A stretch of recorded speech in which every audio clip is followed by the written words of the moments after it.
8वां question है, एक वृत्ताकार थाली का व्यास 28 सेमी है। उस वृत्ताकार तस्तरी का व्यास बताइए जिसका क्षेत्रफल इसका आधा हो।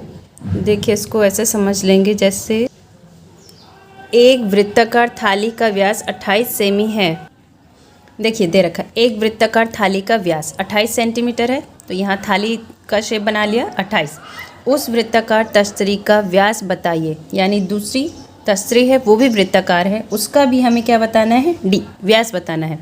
कह रहा है जिसका क्षेत्रफल, किसका क्षेत्रफल, इस तस्तरी की ही बात कर रहा है, जिसका क्षेत्रफल इसका, किसका, थाली का कितना हो, आधा हो। तो हमारी कंडीशन क्या बनेगी, जिसका क्षेत्रफल, यानी किसकी बात कर रहा था, तस्तरी की। कंडीशन क्या बनेगी, तस्तरी का क्षेत्रफल, यहाँ लिख लेते हैं, तस्तरी का क्षेत्रफल इसका आधा हो। इसका किसका, थाली का। तो थाली के क्षेत्रफल का, थाली का जो क्षेत्रफल है उसका कितना होगा, आधा। आधे को हम मैथ्स में लिखते हैं 1/2। बीच में कौन सा साइन होगा, बराबर का। तो तस्तरी का क्षेत्रफल निकालने के लिए देखिए हमने यहाँ माना हुआ है थाली का व्यास 28 है, तो थाली की त्रिज्या की ज़रूरत पड़ेगी, तो आधा कर लेंगे, कितना हो जाएगा, 14। उसके बाद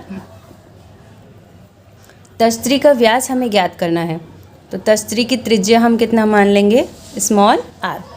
ठीक, यहाँ लगाएंगे तस्तरी का क्षेत्रफल बराबर पाई स्मॉल r स्क्वायर, क्योंकि हमने स्मॉल r माना है, बराबर 1/2, दोनों के बीच में गुणा का साइन।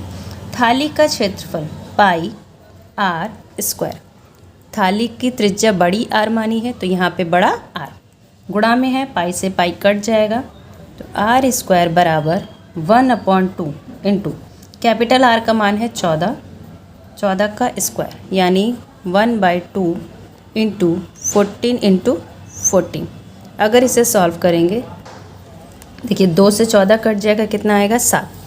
तो r स्क्वायर बराबर 7 गुणा 14। तो 7 और 14 की अगर हम गुणा करेंगे तो हमारा वो वर्ग नहीं होगा। ठीक है, तो हम इसको लिख सकते हैं वर्ग निकालने के लिए r बराबर √7 इंटू 14 को हम लिख सकते हैं 7 दूना 14। ठीक है, 7 इंटू 2। तो वर्ग का मतलब क्या होता है, पेयर करना। तो 7 और 7 का पेयर बन रहा है, तो जिसका पेयर बनता है उसको हम बाहर निकाल लेते हैं। ठीक है, और जिसका पेयर नहीं बनता है उसको हम वर्गमूल के अंदर छोड़ देते हैं। तो 7/√2 सेमी हमारी क्या आ जाएगी, त्रिज्या। हमें निकालना क्या है, व्यास। तो यहाँ हमारा व्यास किसका, तस्तरी का, d बराबर होता है हमारा 2 इंटू r। तो 2 इंटू r का मान हम क्या लगाएंगे, 7/√2। तो देखिए 2 की गुणा अंडर रूट के बाहर वाले से होगी, अंदर वाले से नहीं होती है। तो 7 की गुणा 2 से 14/√2 सेंटीमीटर, ये हमारा आंसर हो जाएगा।